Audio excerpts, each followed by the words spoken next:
नमस्कार दोस्तों, स्वागत है फिर से एक नए वीडियो में। तो दोस्तों आज हम लोग जो खान सर का जो सेकेंड वॉल्यूम का बिहार पुलिस का प्रैक्टिस सेट 10 सेटों का आया है, उसका आज हम लोग दूसरा सेट देखेंगे। पहला आप लोग नहीं देखे होंगे तो चैनल पर जाके देख सकते हैं। तो चलिए शुरू करते हैं। शुरू करने से पहले दोस्तों अगर आप लोग चैनल पर नए हैं तो चैनल को सब्सक्राइब जरूर कर दीजिएगा। तो पहला प्रश्न है कि भारत में मानव का प्रथम साक्ष्य कहाँ मिलता है? तो भारत में मानव का प्रथम साक्ष्य यह आपका नर्मदा घाटी में मिलता है। ठीक है। अगला प्रश्न है कि विश्व का सबसे ऊंचा कहा जाने वाला विश्व शांति स्तूप बिहार में कहाँ स्थित है? तो विश्व का सबसे ऊंचा कहा जाने वाला विश्व शांति स्तूप बिहार में राजगीर में स्थित है। इसकी ऊंचाई 400 मीटर है। ठीक है, और यह रत्नागिरी पहाड़ी पर स्थित है। अगला प्रश्न है कि सांची का स्तूप किस शासक ने बनवाया था? तो सांची का स्तूप अशोक ने बनवाया था। अगला प्रश्न है कि किस वंश ने एलोरा के कैलाश मंदिर का निर्माण किया था? तो एलोरा के कैलाश मंदिर का निर्माण करने वाले शासक का नाम था राष्ट्रकूट। और दोस्तों सांची का जो स्तूप है ये आपका मध्य प्रदेश में है। कहाँ है? मध्य प्रदेश में है। अगला प्रश्न है कि निम्नलिखित में से किस मुगल बादशाह का 2 बार राज्याभिषेक हुआ था? तो 2 बार राज्याभिषेक औरंगजेब का हुआ था। ठीक है, औरंगजेब का राज्याभिषेक 2 बार हुआ था। औरंगजेब की मृत्यु कब से कब पूछ जाता है प्रश्न में कि कब हुई थी? तो औरंगजेब की मृत्यु 1707 ईस्वी में हुई थी। औरंगजेब ने अपनी बीवी के याद में बीबी का मकबरा औरंगाबाद में बनवाया था, जो महाराष्ट्र में है, जिसको ताजमहल का फूहड़ नकल के नाम से भी जाना जाता है। अगला प्रश्न है कि शिवाजी ने मुगलों को किस युद्ध में हराया था? शिवाजी ने मुगलों को किस युद्ध में हराया था? तो इस युद्ध का नाम सलहार युद्ध था। सलहार युद्ध। ठीक है, और शिवाजी ने अपनी राजधानी रायगढ़ को बनाई थी। चलिए अगला प्रश्न देखते हैं कि एक तरफ मुगल शासक है और एक तरफ उसके मकबरे का स्थान है, कहाँ पर आपको सूची में मिलान करना है? तो बाबर का मकबरा जो है आपका कहाँ है? तो बाबर काबुल में है, जो अफगान में पड़ता है। ठीक है, अकबर का सिकंदरा में है, जहांगीर का लाहौर में है, हुमायूं का दिल्ली में है। ठीक है, तो दोस्तों आप लोग इसका मिलान कर लीजिएगा। बाबर का काबुल में, फिर दोबारा इसको आगरा में दफनाया गया था। ठीक है, आगरा के आराम बाग में। हुमायूं को दिल्ली में दफनाया गया था, वहीं पर उसका मकबरा बनाया गया। अकबर को सिकंदरा में और जहांगीर को लाहौर में। अगला प्रश्न है कि भारत में 1613 ईस्वी में अंग्रेजों ने अपनी पहली फैक्ट्री कहाँ स्थापित की थी? तो भारत में 1613 ईस्वी में अंग्रेजों ने अपनी पहली फैक्ट्री सूरत में बनाई थी।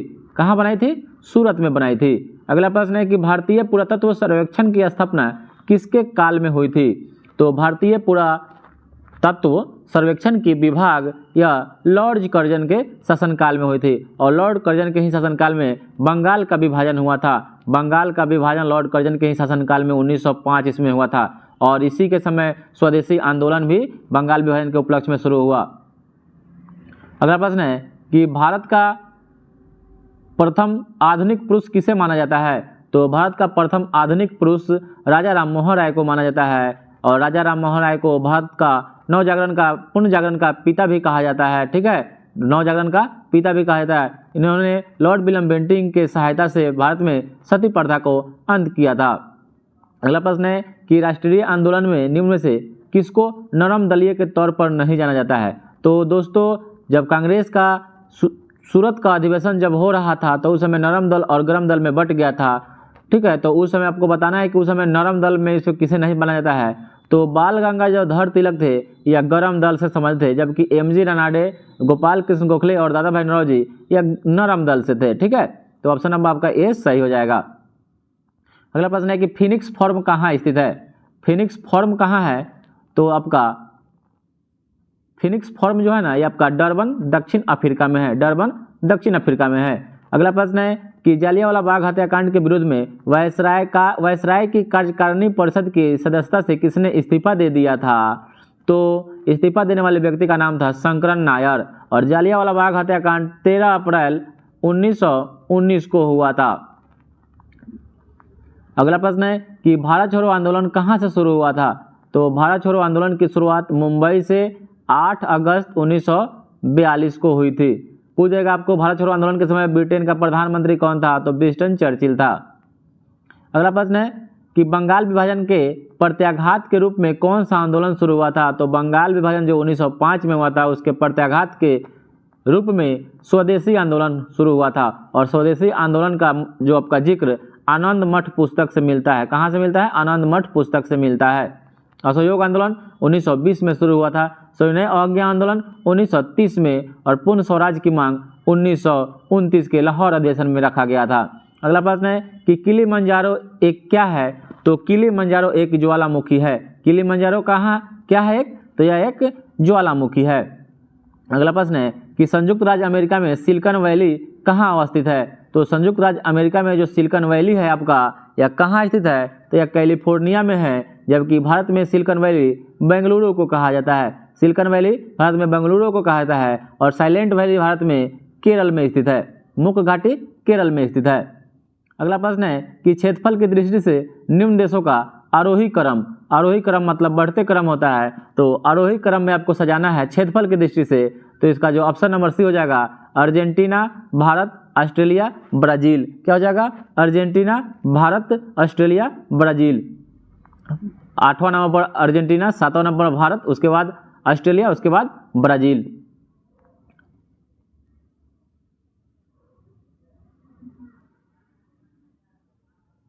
अगला प्रश्न है कि विश्व में सबसे अधिक लवणीय सागर या झील कौन सा है, तो ऑप्शन नंबर आपका डी हो जाएगा लेक वान यानी वान झील हो जाएगा, जो इसमें जो आपका लवणता है 330% है और यह कहाँ है, तो तुर्की में है। ठीक है, वान झील विश्व का सबसे अधिक लवणीय झील है जो तुर्की में है, जिसकी लवणता 330% है। अगला प्रश्न है कि साफ रात मेघीय रातों की अपेक्षा अधिक ठंडी देती है या ठंडी होती है, इसका कारण क्या है, तो इसका कारण आपका विकिरण है। अगला प्रश्न है कि कौन सा महाद्वीप मानव जाति का जन्म स्थल कहलाता है, तो मानव जाति का जन्म स्थल कहलाने वाला महाद्वीप का नाम है अफ्रीका, जिसको अंध महाद्वीप के नाम से भी जाना जाता है। और सबसे ज़्यादा पक्षी दक्षिणी अमेरिका महाद्वीप में पाया जाता है, जिससे इसको पक्षियों का महाद्वीप भी कहा जाता है। अगला प्रश्न है कि नील हरित शैवाल निम्नलिखित में से किस एक फसल की पैदावार बढ़ाने के लिए जैव उर्वरक के रूप में प्रयोग में लाया जाता है, तो नील हरित शैवाल है तो यह धान की पैदावार बढ़ाने के लिए इसका उपयोग किया जाता है जैव उर्वरक के रूप में। अगला प्रश्न है कि भारतीय मानक समय जो IST है निम्नलिखित स्थानों में से किसके समीप से लिया गया है, तो जो भारत मानक समय है भारत के 5 राज्यों से होकर गुजरती है, जो इसको इलाहाबाद यानी प्रयागराज के नैनी से होकर इसको गुजरा गया है। अगला प्रश्न है कि झूमिंग कौन करता है, यानी झूमिंग एक आपका खेती है, ठीक है, तो इसको कौन करता है, तो यह खासी जनजाति के लोग जो आपका मेघालय में निवास करते हैं यह झूमिंग करते हैं। ठीक है, और यह झूम कृषि जो होता है यह पूर्वोत्तर के राज्यों में होता है। अगला प्रश्न है कि भारत में सबसे कम वर्षा वाला स्थान कौन सा है, तो भारत में सबसे कम वर्षा वाला जो स्थान है आपका यह लेह है और वर्तमान में भारत में सबसे ज़्यादा जो वर्षा मानसीराम मेघालय में होता है, मानसीराम मेघालय में होता है। अगला प्रश्न है कि इंदिरा गांधी नहर का निर्माण कार्य वर्ष 1958 ईस्वी में शुरू हुआ था, तो इसका उद्गम कहाँ से है, तो इंदिरा गांधी जो नहर है यह सतलज नदी पर जो हरिके बांध है ना, हरिके बैराज, इसी से इसका उद्गम होता है। अगला प्रश्न है कि संगमरमर क्या है, तो संगमरमर एक कयांत्रित चट्टान है जिसका फॉर्मूला CaCO3 होता है। ठीक है, अगला प्रश्न है कि भारतीय संविधान को बनाने हेतु भारतीय संविधान सभा के कुल कितने अधिवेशन हुए थे, तो भारतीय संविधान को बनाने के लिए कुल 12 अधिवेशन हुए थे। इसको बनाने में 2 वर्ष 11 महीना और 18 दिन लगा था। ठीक है, अगला प्रश्न है कि भारत के समवर्ती सूची की संकल्पना कहाँ से लिया गया है, तो भारत के समवर्ती सूची की जो संकल्पना है यह ऑस्ट्रेलिया के संविधान से लिया गया है। ठीक है, समवर्ती सूची ऑस्ट्रेलिया के संविधान से लिया गया है और संयुक्त बैठक भी ऑस्ट्रेलिया के संविधान से लिया गया है, जो आपका आर्टिकल 108 में है, जिसको राष्ट्रपति बुलाते हैं और लोकसभा के अध्यक्ष इसका अध्यक्षता करते हैं। और समवर्ती सूची में वर्तमान में 52 विषय है। अगला प्रश्न है कि निम्नलिखित में से दोहरी नागरिकता का सिद्धांत स्वीकार किया गया है किस देश में, तो दोहरी नागरिकता जो है ना यह आपका ऑप्शन नंबर डी हो जाएगा, संयुक्त राज्य अमेरिका में है। अगला प्रश्न है कि निम्नलिखित में से कौन एक राज्य का नीति निर्देशक तत्व नहीं है, तो राज्य का नीति निषेधकता तो अनुच्छेद 36 से 51 में है। तो आपका मध निषेध है, गौ संरक्षण है और पर्यावरण संरक्षण है, जबकि 14 वर्ष की आयु तक बच्चों की निःशुल्क शिक्षा का जो है आपका यह राज्य के नीति निषेधक तत्वों में नहीं आता है। अगला प्रश्न है कि निम्न में से भारत के राष्ट्रपति पर महाभियोग लगाने का अधिकार किसे है? तो राष्ट्रपति पर महाभियोग लगाने का अधिकार संसद के दोनों सदनों यानी लोकसभा और राज्यसभा दोनों में आप लगा सकते हैं, जबकि इनको 14 दिन के भीतर सूचना देना अनिवार्य होता है। और यह महाभियोग की प्रक्रिया अमेरिका के संविधान से लिया गया है और आपका अमेरिका के संविधान से लिया गया है। और भारत के सर्वोच्च न्यायालय के न्यायाधीश जो होंगे उन पर भी राष्ट्रपति पर जो महाभियोग लगता है वैसे ही सेम प्रक्रिया महाभियोग लगाया जाता है सर्वोच्च न्यायालय के मुख्य न्यायाधीश पर भी। अगला प्रश्न है कि लोकसभा और राज्यसभा में गणपूर्ति संख्या कितनी है? तो लोकसभा और राज्यसभा में गणपूर्ति यानी कोरम जो होता है ना 1/10 होता है, जितना संख्या होगा उसका 1/10 गणपूर्ति होती है। अगला प्रश्न है कि राज्य सरकार का कार्यकारी अध्यक्ष या संवैधानिक प्रमुख कौन होता है? तो राज्य सरकार का जो कार्यकारी अध्यक्ष होता है वह राज्यपाल होता है। ठीक है। अगला प्रश्न है कि भारत के योजना आयोग का प्रथम अध्यक्ष कौन था? तो भारत के योजना आयोग का अध्यक्ष प्रथम जो था वह जवाहरलाल नेहरू था और योजना आयोग का स्थापना 1950 ईस्वी में किया गया था। इसका शुरुआत 1951 से 56 तक पहला पंचवर्षीय योजना रहा और यह रूस देश से लिया गया है।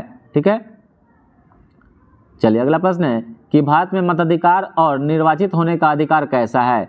तो भारत में मताधिकार और निर्वाचित होने का अधिकार आपका कानूनी अधिकार एक अधिनियम के अंतर्गत है। अगला प्रश्न है कि पीली क्रांति का संबंध किससे है? तो पीली क्रांति का संबंध तोरिया सरसों के उत्पादन से है। तो सरसों के उत्पादन से पीली क्रांति का संबंध है और मत्स्य उत्पादन से नीली क्रांति का संबंध है। और गेहूं उत्पादन तो सबसे ज़्यादा हरित क्रांति जब हुई थी तो उसमें गेहूं का उत्पादन सर्वाधिक हुआ था। अगला प्रश्न है कि सूची 1 का सूची 2 से मिलान करना है। तो आपका भिलाई कहाँ है? तो भिलाई छत्तीसगढ़ में है। बोकारो कहाँ है? तो यह झारखंड में है। दुर्गापुर कहाँ है? आपका पश्चिम बंगाल में है। राउरकेला कहाँ है? तो ये आपका उड़ीसा में है। तो दोस्तों आप इसका मिलान कर लीजिएगा। अगला प्रश्न है कि आयकर विभाग द्वारा जारी पैन कार्ड निम्न में से किस उद्देश्य के लिए प्रयोग नहीं किया जा सकता है? तो यानी आयकर विभाग द्वारा जारी जो पैन कार्ड होता है वह किस उद्योग के लिए नहीं कर सकते हैं? तो यह पते का प्रमाण के लिए नहीं कर सकते हैं, पहचान के लिए कर सकते हैं, करदाता का प्रमाण कर सकते हैं, जन्म तिथि का प्रमाण कर सकते हैं, लेकिन पते का प्रमाण नहीं कर सकते हैं। अगला प्रश्न है कि आयात और निर्यात पर लगाए जाने वाले कर यानी टैक्स को किस नाम से जानते हैं? तो आयात और निर्यात पर जो टैक्स लगता है उसको सीमा कर के यानी सीमा शुल्क टैक्स के नाम से जानते हैं।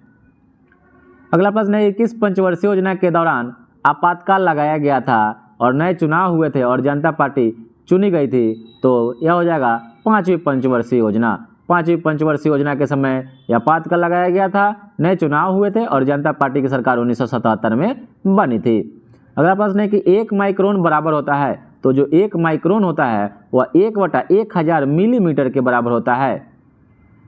अगला प्रश्न है कि तेल तल के तल पर फैल जाता है यानी तेल जल के तल पर फैल जाता है क्योंकि तेल का जो तल के पृष्ठ तनाव पानी से कम होने के कारण यानी सरफेस टेंशन कम होता है। अगला प्रश्न है कि वायुमंडल में प्रकाश के विसरण का कारण क्या है? तो वायुमंडल में प्रकाश के विसरण का कारण धूलकण है। क्या है? धूलकण है।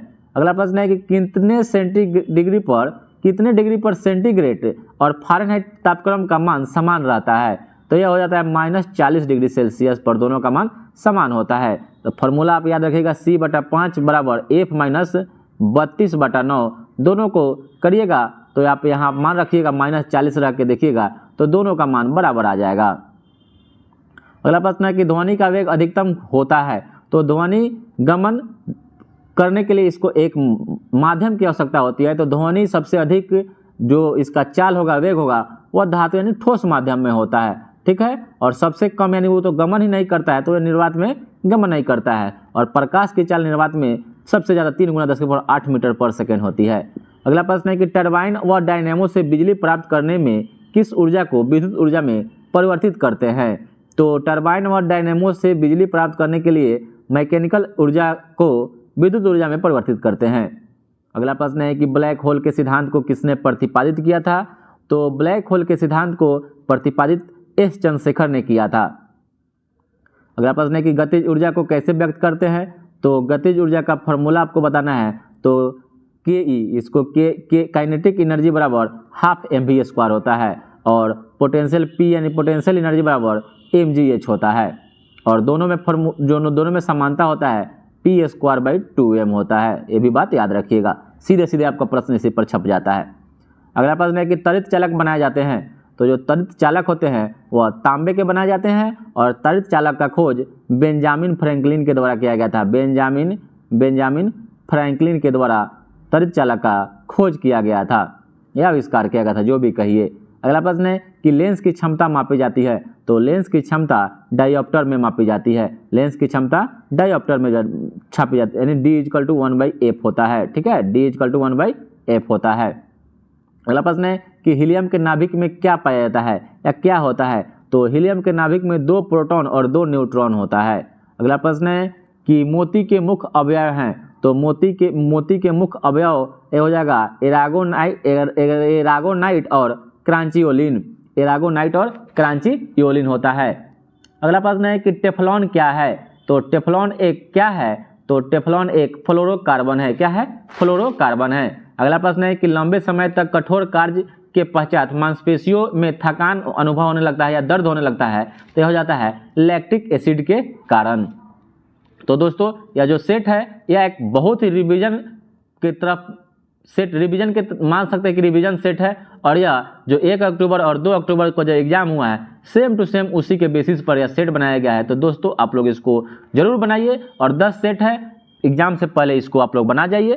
ठीक है, और इससे पहले भी खान सर का जो 30 प्रैक्टिस सेट आया था उसको भी वीडियो डाला हुआ है, आप लोग उसको भी देख सकते हैं। तो दोस्तों 1 से 1.5 महीना के अंदर में एग्जाम कभी भी ले सकता है, तो आप लोग अपना तैयारी पुख्ता रखिए और जब भी एग्जाम हो आप अब की बार आप लोग वर्दी जरूर पा लीजिए। दोस्तों अगला प्रश्न है कि एस्पिरिन कहाँ से मिलती है, तो एस्पिरिन जो है ना यह पेड़ से मिलती है, एस्पिरिन पेड़ से प्राप्त होती है। अगला प्रश्न है कि एक परमाणु के 19 प्रोटॉन और 20 न्यूट्रॉन है, तो उसकी द्रव्यमान संख्या क्या होगी, तो द्रव्यमान संख्या का जो फॉर्मूला होता है प्रोटॉन की संख्या और न्यूट्रॉन की संख्या प्लस में होता है, तो क्या हो जाएगा 20 और 19 39 का द्रव्यमान संख्या हो जाएगा।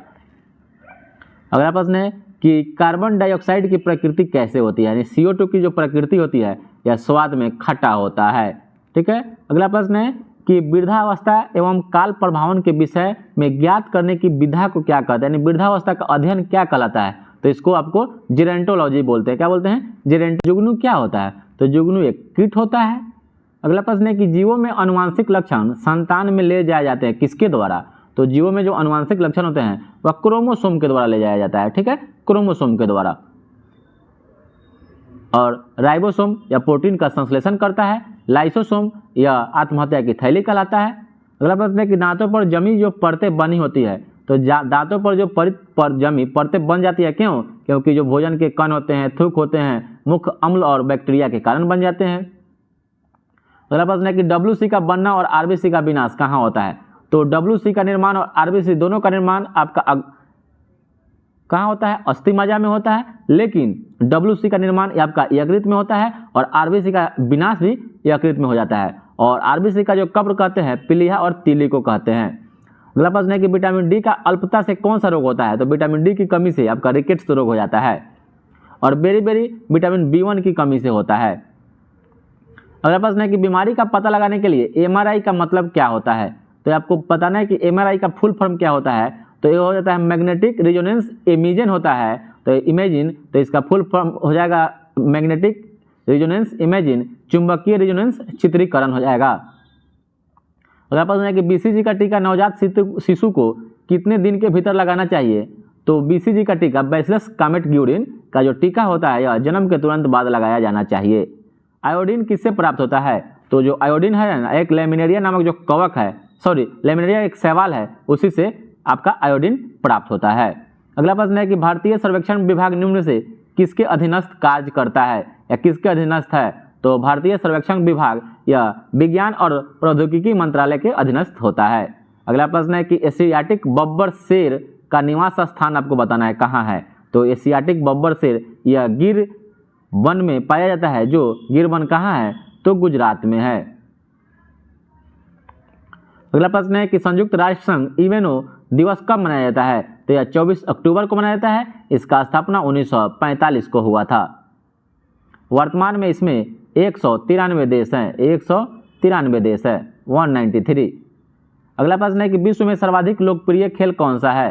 तो विश्व में सर्वाधिक लोकप्रिय खेल है आपका फुटबॉल है। और भारत का राष्ट्रीय खेल हॉकी है, पाकिस्तान का भी हॉकी है। अगला प्रश्न है कि स्वतंत्रता पश्चात बिहार का प्रथम राज्यपाल कौन था? तो स्वतंत्रता के बाद बिहार के प्रथम राज्यपाल जयराम दास दौलत राम को बनाया गया था। अगला प्रश्न है कि टोंगा जो द्वीप है किस महाद्वीप में स्थित है? तो जो टोंगा द्वीप है यह आपका किस महाद्वीप में स्थित है? तो यह दक्षिण अमेरिका महाद्वीप में अवस्थित है। अगला प्रश्न है कि भारत की पहली कार्बन न्यूट्रल पंचायत निम्नलिखित में से किस केंद्र शासित प्रदेश से संबंधित है?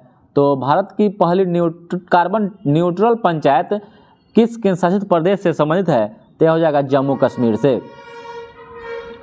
अगला प्रश्न है कि पद्मश्री पुरस्कार 2023 के लिए बिहार के कितने लोगों को सम्मानित किया गया है? तो 3 लोगों को, कपिल देव, आनंद सर, ठीक है, और एक और जिसको कमेंट में बता दीजिएगा, अभी ध्यान नहीं आ रहा है दोस्तों। अगला प्रश्न है कि पूमा इंडिया ने किसे अपना ब्रांड एम्बेसडर बनाया है? तो पूमा इंडिया ने अपना ब्रांड एम्बेसडर हरमनप्रीत कौर को बनाया है, हरमनप्रीत कौर को बनाया है। अगला प्रश्न है कि नाटो का 31वां सदस्य कौन है? तो नाटो का 31वां सदस्य जो है आपका फिनलैंड बना है और नाटो का जो मुख्यालय है आपका ब्रुसेल्स में है और नाटो का स्थापना 1949 ईस्वी में हुआ था। अगला प्रश्न है कि फिल इन द ब्लैंक्स भरना है आपका करेक्ट ऑप्शन है कि नाइदर द बॉयज और neither the teacher is present हो जाएगा, ठीक है। संस्कृति शब्द का विशेषण बताना है तो सांस्कृतिक हो जाएगा। अगला प्रश्न है कि पैसिव वॉइस में आपको बताना है करेक्ट पैसिव वॉइस इसका क्या होगा। एक्टिव टू पैसिव जो होता है ना उसी में आपको बताना है the policeman catches thieves, तो हो जाएगा the thieves are caught by policeman.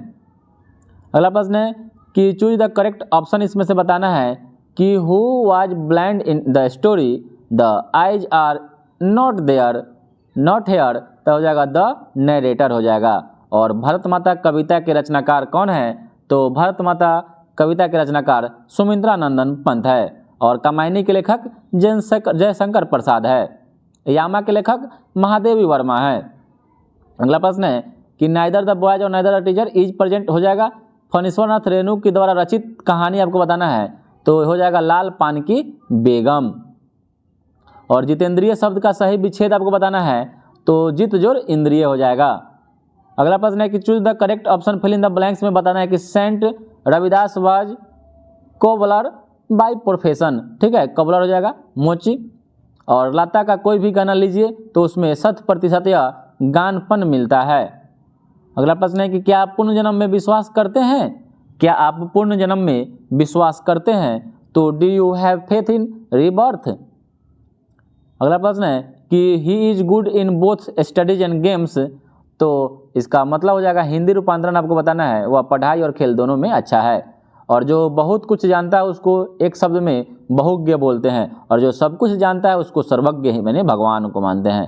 अगला प्रश्न है कि इतना इतना दिया हुआ है इसका माध्य आपको बताना है तो इसका माध्य निकालने के लिए सभी को जोड़ दीजिए और 1 2 3 4 5 5 करिए 7 + 8 + 9 + 12 + x/5 = 10। 10 इधर 50 हो जाएगा, इधर जोड़ दीजिए x का मान 14 आ जाएगा। अगला प्रश्न है कि 5 के प्रथम 8 गुणज का योगफल बताना है यानी 5 हो जाएगा 10 + 15 ऐसे ही करते करते आएगा, उसका जोड़िएगा इसको तो 180 के बराबर आ जाएगा। अगला प्रश्न है कि यदि गोले का क्षेत्रफल 1386 सेंटीमीटर स्क्वायर है तो गोले का क्षेत्रफल 4πr² होता है बराबर 1386 आ जाएगा। यहाँ से आर का मान निकाल लीजिए और वहाँ पर आयतन अगर दीजिएगा 4/3πr³, ठीक है, 4/3πr³ 8851 सेंटीमीटर क्यूब आ जाएगा।